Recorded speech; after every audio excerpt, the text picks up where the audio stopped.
Dans l'assemblée des saints, assoiffé je me tiens, que ton onction descende sur moi. Conscient que mon destin est dans le creux de ta main, que ton onction descende sur moi. Je suis disposé, assoiffé, que ton onction descende sur moi. Je suis disposé, assoiffé, que ton onction descende sur moi.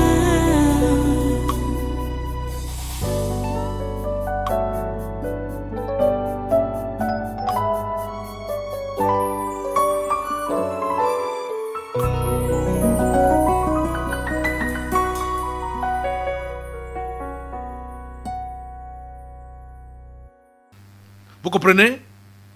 Si tu n'es pas faible avec le faible, tu le condamnes dès que tu as appris ou dès que tu as vu qu'il est tombé. Vous savez qu'ici, quand on arrive à chasser un individu qui disait qu'il était chrétien parmi nous, c'est qu'on a déjà eu à tout faire pour le ramener à la raison ou le ramener dans la foi. C'est quand ça ne marche pas qu'on est obligé de dire ok, ça va. Pour que le reste ne soit pas affecté, bon, ça va. Et pour que ça serve même d'exemple à ceux qui pourraient prendre le même modèle de comportement, on dit ça va comme ça, tu peux t'en aller. Et on ne va plus se revoir. Pour qu'on en arrive là, il y a un long cheminement. Vous le savez. Même comme certains ont voulu me condamner d'emblée, que le passé de Dieu, tu ne devrais pas agir comme ça, tu ne devrais pas chasser tel machin. Or, sans savoir le nombre de temps, depuis combien de temps on a pris, on est avec cette personne-là pour essayer de la ramener à la raison. Ouais, c'est ça que Paul dit ici. J'ai été faible avec les faibles, afin de gagner les faibles. C'est ça. Donc, je vous ai déjà expliqué la suite avant même de lire. Vous voyez? On dit j'ai été faible avec les faibles, afin de gagner les faibles. Afin de les gagner. C'est dans le but de les ramener à la raison. On ne les condamne pas d'emblée, mais on les écoute, on les suit pour comprendre quelle a été la raison de leur faiblesse. C'est dans le but de les gagner. Afin de gagner les faibles.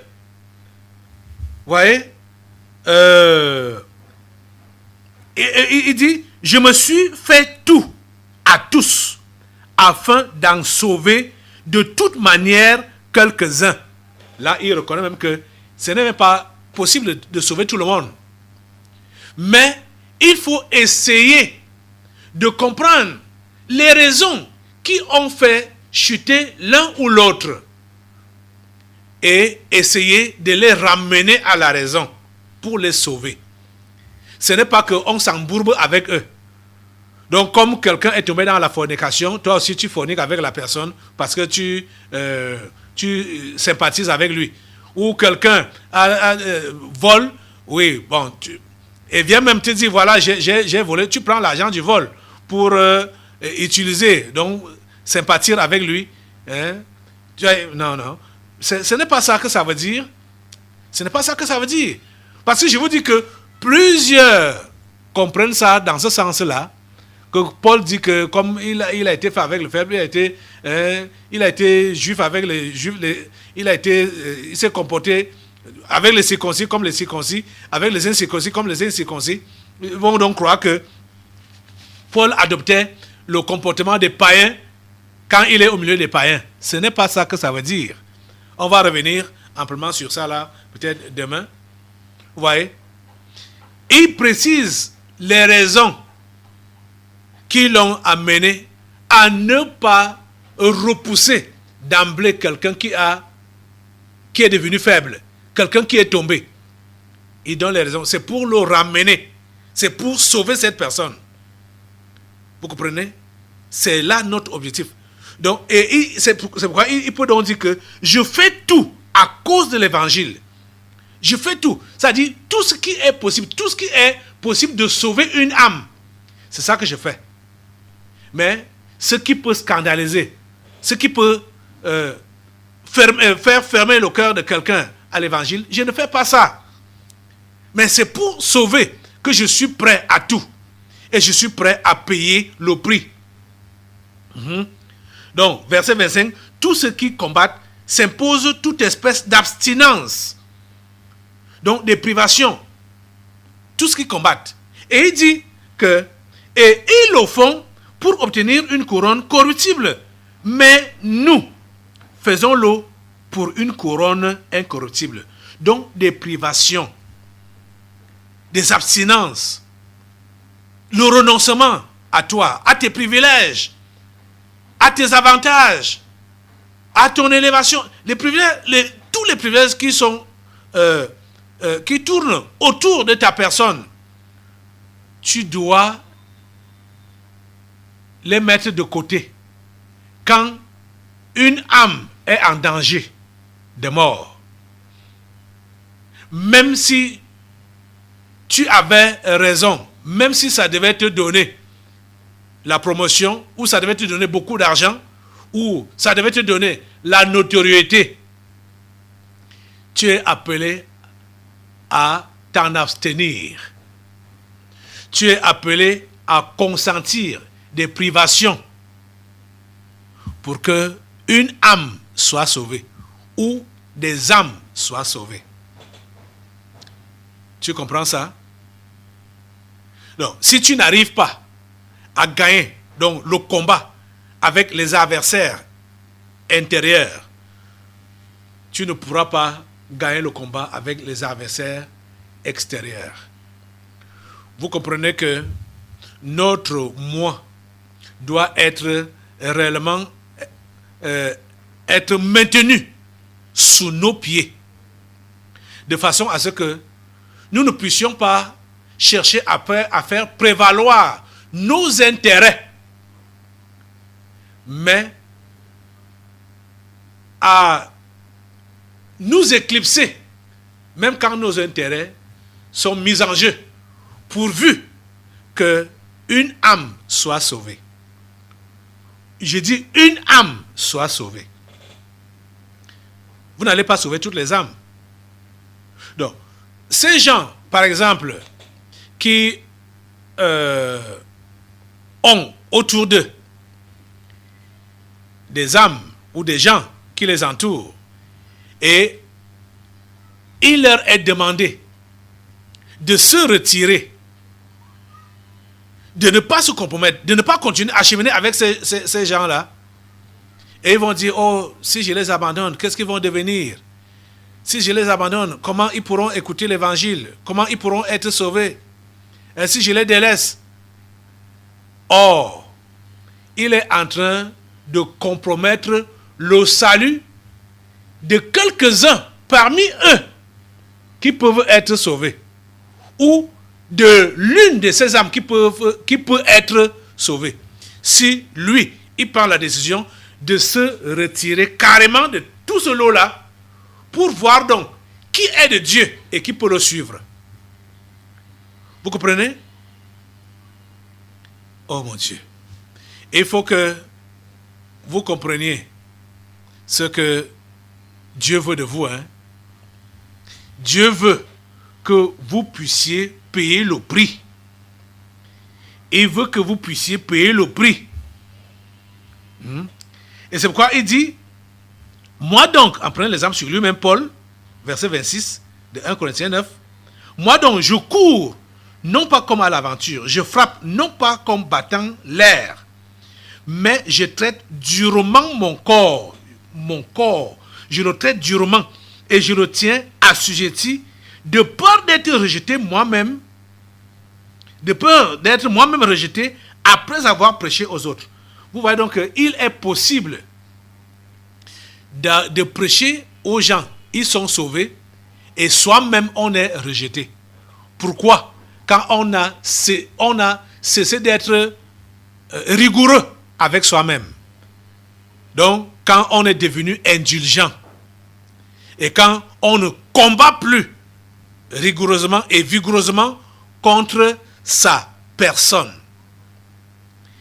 on aura eu à sauver des gens auparavant, mais nous-mêmes, on va se perdre.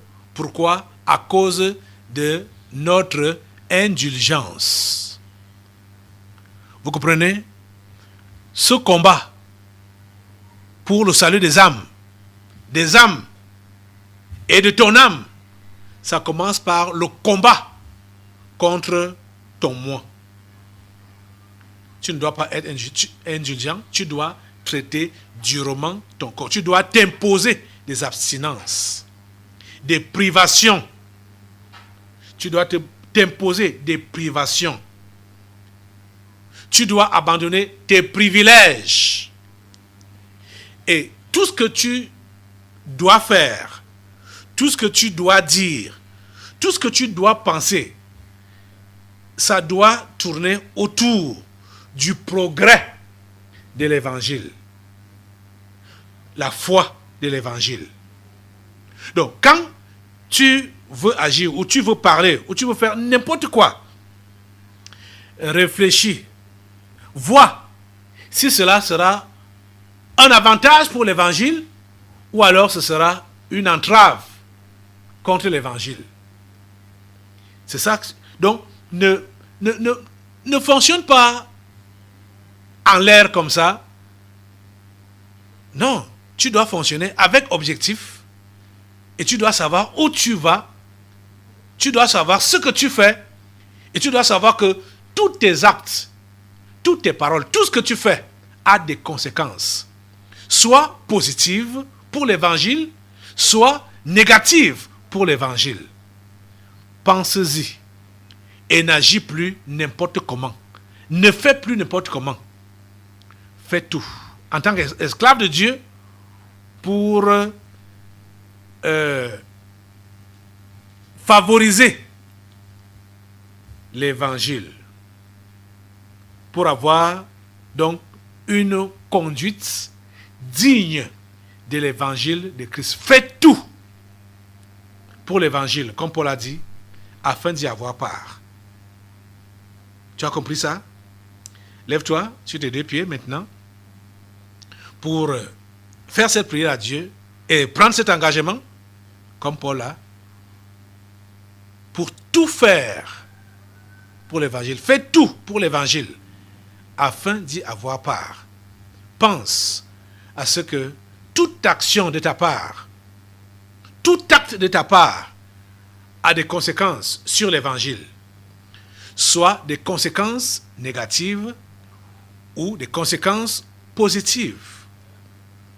Pense-y. Et pendant ton cheminement, fais tout pour que ce que tu poses comme acte, ce que tu prononces comme parole, ou ce que tu as comme pensée, que ça puisse travailler pour l'avancement de l'évangile.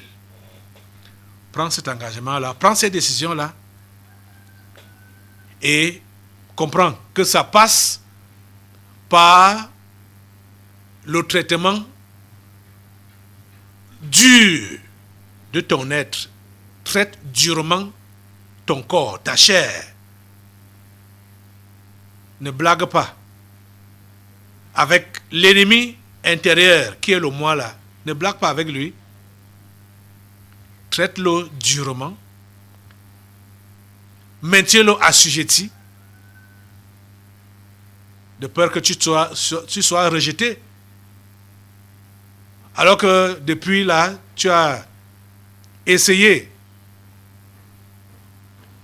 de ramener certains sur le droit chemin. Tu les as même ramenés. Tu as sauvé certains. Tu dois continuer dans la même lancée en maintenant assujetti l'ennemi intérieur, l'adversaire intérieur qui est dans ton moi là. Merci Seigneur parce que tu nous aides à accomplir la tâche que tu nous as donnée. Tu donnes à tes enfants que voici la grâce de t'obéir et de mettre en pratique tous ces conseils que tu leur as donnés. Pour que ce travail que tu nous as donné en ce temps de la fin soit accompli. C'est par nous que tu veux que ce travail soit accompli. Ce n'est pas par des anges. Pour notre génération, c'est sur nous que tu as mis le doigt. C'est sur nous que tu as mis ta main. Donne-nous la grâce, Seigneur, de te satisfaire. C'est au nom de Jésus de Nazareth que j'ai prié. Amen. Assois-toi. Nous allons maintenant passer aux délivances prophétiques.